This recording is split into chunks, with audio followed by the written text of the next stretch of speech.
I was out on the road with the Womack brothers, Bobby Womack and Mavis Staples, the Dixie Hummingbirds, the Swan Silvertones. That whole circuit, the old recording crackles. His voice is tired but steady, the sound of someone flipping through memories like worn files. The thing that pushed me to even think about going solo was Roberta Flack. I was just a background singer. One day she had an interview to do, and she asked me to test her mic at soundcheck. A simple moment, a quiet setup. No one in that room knew that behind voices like his, an entirely different story about R&B legends was allegedly being written in autopsy rooms and sealed reports. For roughly 40 years, some of the most powerful voices in R&B, the artists who carried whole generations on their shoulders, packed arenas, and bent the music industry around their sound, have died in ways the public barely questioned. Heart attacks, overdoses, drownings, sudden collapses in homes, hotels, hospital rooms, different years, different cities, different headlines.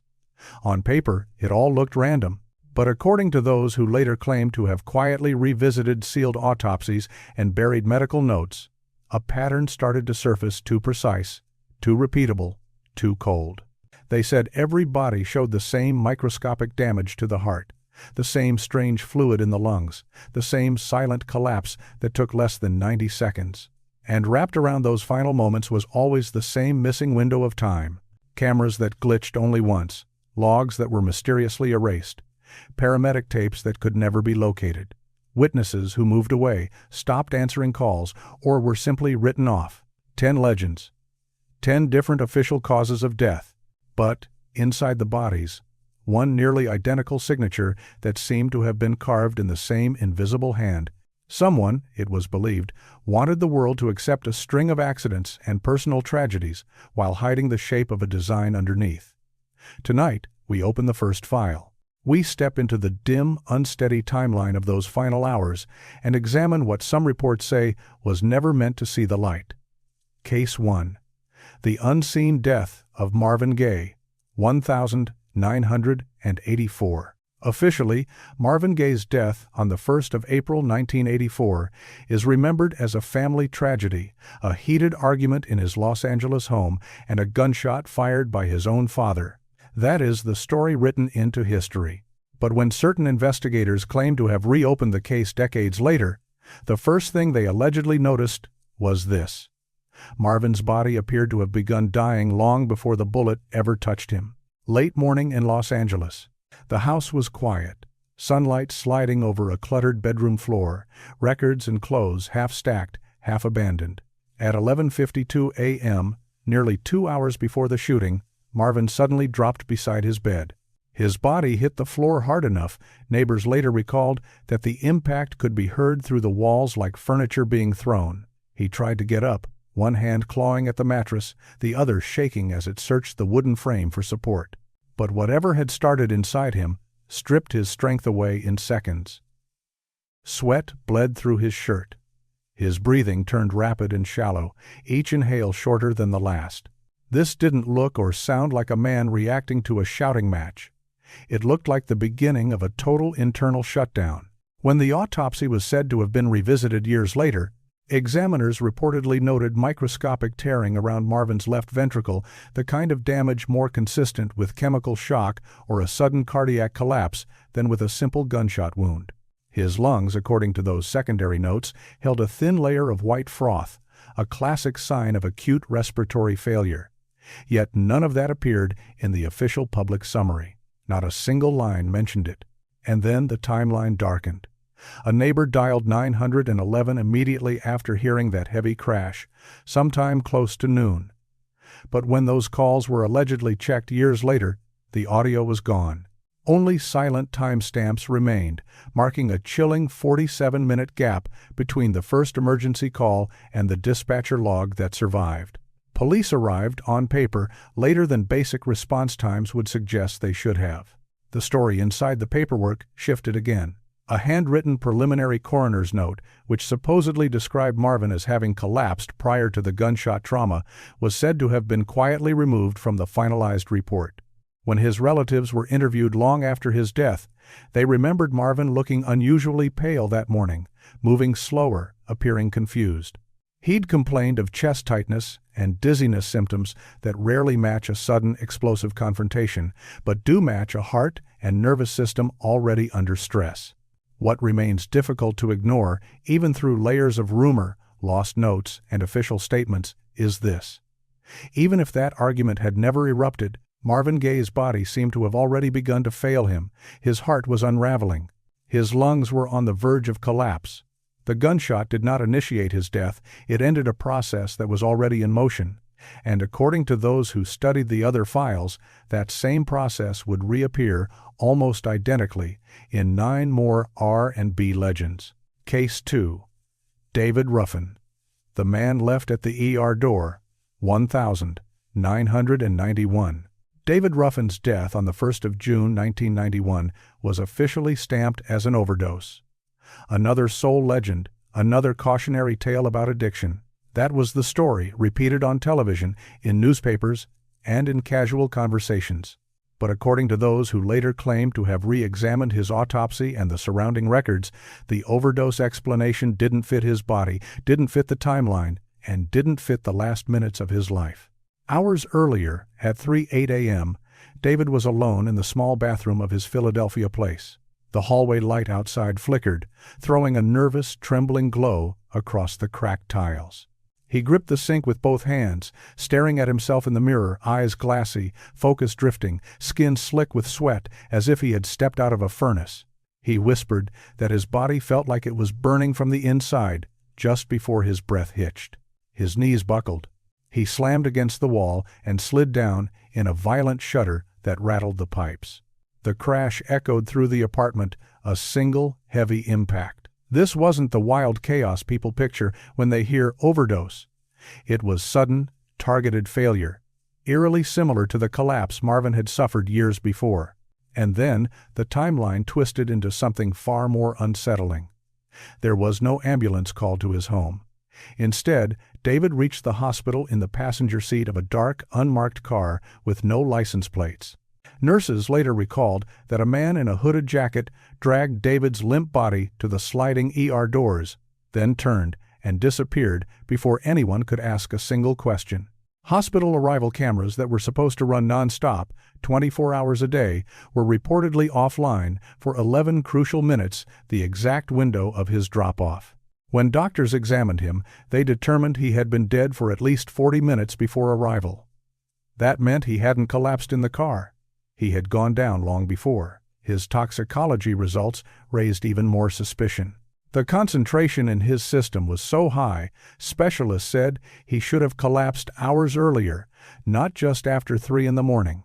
The autopsy, when reread, allegedly revealed the same cardiac microscarring seen in Marvin Gaye's heart. His lungs held the same white froth, pointing to acute respiratory collapse, not a typical overdose. Bruising along his shoulders suggested he had been dragged across a surface, not gently carried or supported. His personal briefcase, the one he was known to keep close, stuffed with private notes, song ideas, and possibly names, was gone. 2 days before his death, David had confided to friends that he felt watched. He said that if something happened to him, they shouldn't just blame the drugs. When everything is lined up, the sudden collapse, the anonymous driver, the offline cameras, the impossible toxicology, the matching heart damage, the picture that emerges stops looking like a tragic accident. David Ruffin didn't seem to die the way the world was told. According to the pattern drawn from these shadows, he died the same way Marvin Gaye did, and the same way 8 more legends were believed to follow. Case 3. Rick James, The Missing Hour, 2004. If Marvin Gaye's collapse was the first silent alarm, and David Ruffin's abandoned arrival at the ER door was the second, then Rick James's death in 2004 pushed the entire pattern into territory some people considered too deliberate to ignore. This time, the problem wasn't conflicting witness statements or missing phone logs. This time, it was time itself that seemed to disappear. Rick was last seen alive at 3:14 a.m. inside his Burbank apartment. A hallway camera captured him moving slowly down the corridor, fingertips trailing along the wall as if he needed it to stay upright. His breathing sounded unnaturally loud for such a quiet space, each exhale slightly harsher than the last. In the grainy footage, he pauses, leans forward like the weight of the world suddenly doubled, and then stumbles out of the frame. And then everything goes black, literally. The security system didn't glitch, didn't freeze and resume. It jumped cleanly and precisely from 3:14 a.m. to 4:48 a.m., as if the entire 94-minute window had been sliced out on purpose. When the recording picked back up, Rick was already gone, sprawled on the living room couch. One arm hung toward the floor, his fingers half curled, as if death had caught him mid-reach for something just out of sight. Medical examiners later noted that his posture looked like the result of an instantaneous shutoff, not the long, messy unraveling usually seen in someone overdosing. The autopsy, according to those who revisited it, was even more unsettling. Despite media reports of a deadly drug cocktail, his body showed no fresh injection marks. The mix of substances detected in his blood would have required a pattern of ingestion that simply didn't fit the known timeline of that night. Inside his lungs, they found the same thin white froth already tied to Marvin and Ruffin, a marker for acute respiratory collapse, not just recreational drug use gone wrong. Under the microscope, his heart showed the now familiar microscopic scarring, tiny tears associated with sudden internal shock. Neighbors provided a clue that never made it into the official file. Around 3:20 a.m., 2 residents in the next unit reported hearing a pair of heavy thuds against the shared wall, like a body collapsing or convulsing in place. Police dismissed their statements as irrelevant, but the most disturbing detail remained the vanished window of time. During those 94 missing minutes, Rick's body would have gone through the same internal sequence seen in the previous cases. Rapid breathing failure, brutal stress on the ventricles, neurological freeze, and then silence. Footage gone. Ambient sound gone. Digital logs gone. Not scattered by random error, but cut out with surgical precision. According to those who believe the pattern is real, someone didn't just cover up how Rick James died, someone covered up when he died. And in a sequence like this, where timing is the thread tying everything together, that detail changes everything. Case 4. James Brown. The 42-hour hospital gap, 2006. James Brown did not die on stage, in a hotel suite, or alone in a spiral of fame and excess. He died under hospital lights, with machines humming around him, nurses standing within arm's reach, and a full medical team watching as something unexplainable tore through his body faster than their training could follow. And the moment he died, the trail of how he died allegedly started to vanish. It began just after midnight on the 25th of December, 2006. Nurses say the Godfather of Soul wasn't drifting away slowly, he was fighting. He gripped the metal bed rail so hard the steel bent under his fingers. His breathing turned ragged but unnervingly fast, like his lungs were inhaling heat instead of air. His eyes darted around the room, locking on corners, ceilings, faces, as if he was seeing something no one else in that room could see. Then his skin temperature began to climb. According to later accounts, it shot up to 105 degrees in under 4 minutes, a spike virtually impossible for routine pneumonia. His pulse spiked, then crashed, leaping and dropping in wild, panic jumps before suddenly plunging. One nurse later said it looked like his body was being shut down from the inside, like someone threw a switch. Brown tried to speak.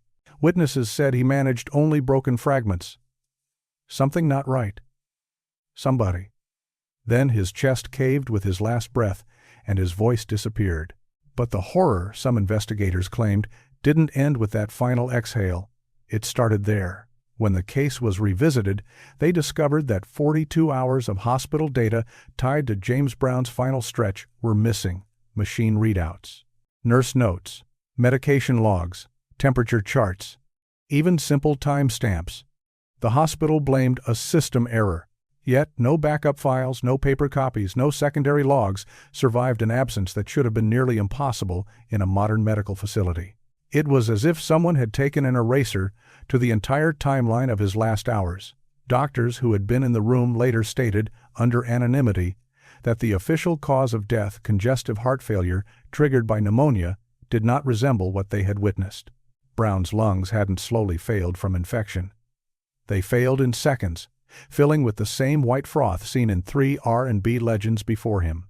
When an autopsy team allegedly re-examined his tissue years later, they reported another familiar marker: the same microtears in the left ventricle that had appeared in Marvin Gaye, David Ruffin, and Rick James. Not pneumonia, not simple age, not exhaustion from a lifetime on stage. Something systematic, something fast, something repeating itself with disturbing accuracy. James Brown didn't just die, according to this theory. He vanished inside a blackout built around his final breath. Another file in a growing stack marked by missing time, erased records, and the same signature written deep inside the heart. Case 5. Whitney Houston. The 15-minute blackout, 2012. What if one of the most televised drownings in music history wasn't a drowning at all? That was the question investigators were reportedly forced to confront when Whitney Houston's autopsy was quietly revisited years after her death on the 11th of February 2012. The official story was simple enough: drowning, complicated by heart disease and substance use. But according to those who claimed to have re-examined her body, that explanation started to fall apart the moment they looked beneath the surface. Whitney's remains did not match the profile of someone who fought for air in a bathtub. They matched the profile of someone whose body shut down before water ever became the problem. Beverly Hilton Hotel, room 434, 3:28 p.m. Whitney moved between the bathroom and the vanity table, getting ready for Clive Davis's pre-Grammy party. Witnesses later recalled that she seemed tired, distracted, pausing mid-sentence as if her mind wandered away from her words. Nothing in those moments screamed danger. No one in that room thought she was minutes from dying. Then, according to hotel records, the hallway surveillance system, normally recording without interruption, cut out. A technical malfunction, they called it. The blackout lasted a precise 15 minutes, beginning just before Whitney was last seen alive. Inside the bathroom, steam clouded the mirror. Water still ran into the tub, a steady hiss under the quiet. Investigators pieced together her final movements like a storyboard. She stepped into the bath, lowered herself partway down, and then something invisible seemed to hit her. A small, deep bruise on her forehead showed where she struck the porcelain before sliding beneath the surface. But her position in the tub contradicted the idea of a desperate struggle. There were no signs of her clawing the sides.